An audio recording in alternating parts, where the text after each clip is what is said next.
Ashama arkafune kabajamtoota fi jaalatamtoota simboo tubi jira jirtu nageenyi kiyya kan jaalalaa kan kaawwataa bakkaa fi iddoo jirtu maratti isiniif haa ta'u nageenyi kiyya isiniin jechuu barbaada maree jaalatamtoota fi kabajamtoota simboo tubi jira jirtu nageenyi kiyya kan jaalalaa kan kaawwataa ta'onneeti irraa maddite warreen biyya keessa teessanii biyya alaa teessanii nu daawwachaa jirtan maraaf nageenyi kiyya qilleensarraan isiniif haa ta'u jechuun barbaada.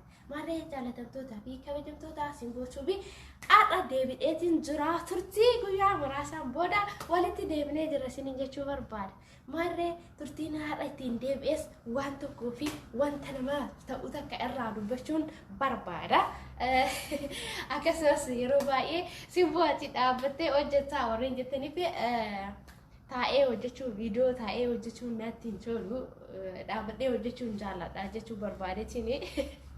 Kanaaf teessoon dhabamee osoo hin taane teessoon akkasitti guutee jira garuu immoo taa'ee hojjechuu wanta hin barbaanneef isin dhaabbadha yeroo mara isiniin jechuu barbaada. Maree kabajamtoota fi jaalatamtoota hordoftoota koo haadha wanta jajjabduu yookaan wanta namaaf ta'a namni irraa barata jedhe tokko isin fideetiin jira. Maree akkuma dhuftaniin warreen haaraa dhuftan akkuma dhuftaniin like share sub godhuudha seenaa warreen immoo na waliin jirtan guddaa galatoomaa like share gochaa jirtanii bifa koomentiitiinis haa ta'u bifa like shareetiinis haa ta'u na jajjabeessaa jirtan marti keessanuu guddaa galatoomaa isiniin jechuu barbaada. Kanatti aansuudhaan marree kanuma wanta fidee dhufe tokkotti isin dabarsa jechuudha. Hubadhu irraa baradhu waa tokko jechuudha. Jireenya kee keessatti waa sadi qabaachuu qabda.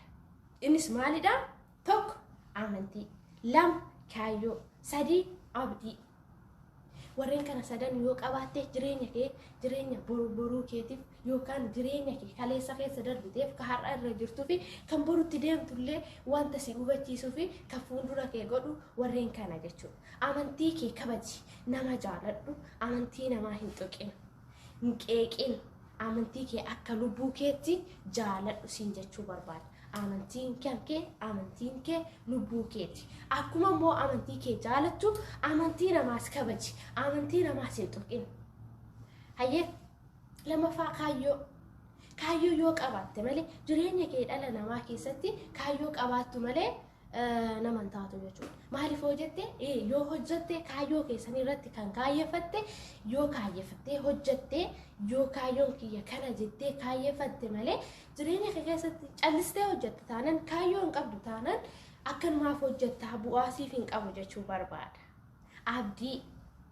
Abdii jechuun jireenya kee keessatti waan tokko hojjettee gaafa abdii hin guutatin abdii ofitti hortee jiraachuu si barbaachisa. Maaliif hojjettee jireenya kee keessatti abdii yoo qabaatte malee jiraachuu hin dandeessu. Waan tokko abdadhu yoo dhabde immoo abdii irraan kutisin irra deddeebi'i yaali. Maaliif hojjette sababni isaa dhala namaa keessatti jireenya lafaa kanarratti wanti abdatte tokko si jalaa duubatti hafuu danda'a, fuulduratti illee argachuu dandeessa. Garuu immoo abdii qabaachuu si barbaachisa. Ofitti amantee abdii yoo qabaatte bakka yaaddanii geessa jechuun barbaada. Marree ammas wanta sadii isinii qabadheetiin dhufu. Jireenya kee keessatti waan sadii hin hawwinii, hatu, sobuu, nama fakkaachuu. Akkasumas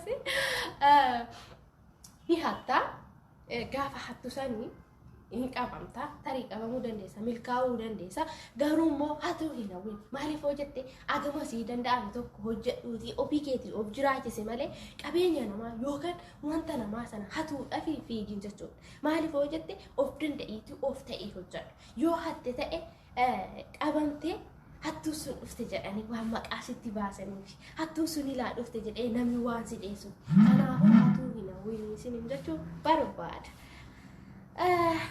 Lamaffaarratti sobuu. Sobni akka si xiqqeessu eenyummaa kee akka ofii gaditti si ilaalu baruu qabu. Maaliif hojjette yoo sobde har'aaf sobdee jalaa baata garuu boruuf immoo si qaanessa. Boruuf immoo namummaa kee keessaa si baasa. Innis maali yoo jette yoo sobdee jiraatte si qallaqcha. Ana akka kiyyaatti sobuu jechuun nama qallalcha jechuudha. Maaliif hojjette har'aan yoo na sobee nama aga kana ga'u ta'ee sobee asirra bahee yoo na sobe ta'e boru sobduun ta'a namummaan kiyya sunillee hin qannasa kabaja namni naa qabu sunillee narraa hir'ata jechuudha. hayyee nama fakkaachuu jedha. Nama fakkaattee hin jiraatin fakkeenya irraa fudhadhu malee eenyumtuu na fakkaachuu hin danda'u. Garuu fakkeenya irraa fudhachuu ni danda'a. Maaliif hojjette fakkeenya namarraa fudhatama malee nama fakkaattee ka duuba garagaltee nama nyaatu san dhiisaa. Maaliif hojjette har'a simboon nama akkasiiti jettee har'a hiriyaa kiyya taatee na fakkaattee bormoo duuba deemtee na nyaatta taanan kun maalidha? In ta'uu jechuudha. Warri jireenya kee keessatti waa lama akka lubbuu keetti jaaladhu. Waa lama. Innis maalidha? Haadha, abbaa kee, abbaa manaa kee jechuudha. Haadha kee kabaji, abbaa kee kabaji, kabaja argatta, manguddoodha, si dahani, si guddisani, yoona si gahan. Kanaaf isaan yoo kabaje kabaja argatta, abbaa kee fi haadha kee immoo kan si caalu homtuu hin jiru. Isaan jaaladhu, sirriitti kabaji. Abbaa manaa kee gaafa godhattes immoo abbaa manaa keetiif bakka laadhu, kabaja laadhu fi abbaa manaa kee jechuun siif maalidha? Qaama kee waan ta'eef kabaji wajjin jiraadha. Akkasumas warroonni dhiiraa immoo shamara kabaji, haadha keeti, abbaa keeti, haadha keeti, obboleetti keeti, haadha manaa keeti wal kabajaa wajjin jiraadha. Isin jechuu barbaada. Maallee jaalatamtoota fi kabajamtootaan koo har'a kanumaaf har'aaf isinii qabadheetiin dhufeetiin jira.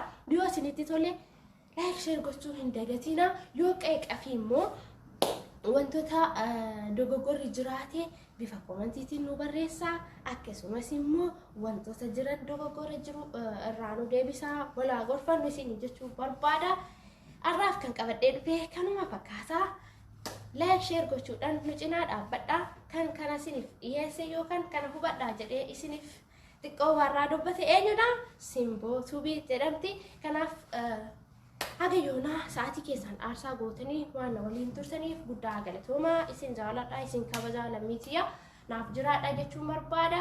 Aga viidiyoo biraatiin walitti deebinutti nagaan naaf turra. Bum bum bum bum bum bum.